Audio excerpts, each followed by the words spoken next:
બે પતિ પત્ની નવા હવા લગ્ન કરેલા, પછી એના ઘરે બધા ભાઈબંધો બેનપણી બધા બેહવા આવે એટલે એની પત્ની એમ કહે કે આ મારું, આ ફ્રીજ મારું, આ ફલાણું મારું, આ કબાટ મારો, ઢોકળું મારું.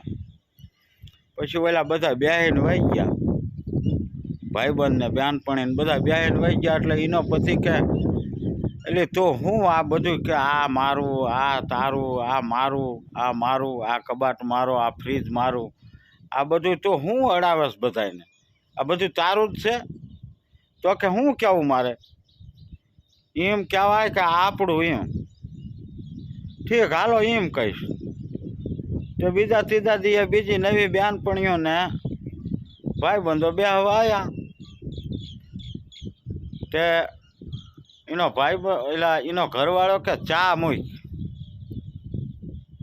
તે ઓલી તો બધી વસ્તુ ગોતવા જ માંડી, ચા તો મૂકતી જ નથી, બધી વસ્તુ જ ગોતતી હતી. તે એના ઘરવાળાથી ન રહેવાયું.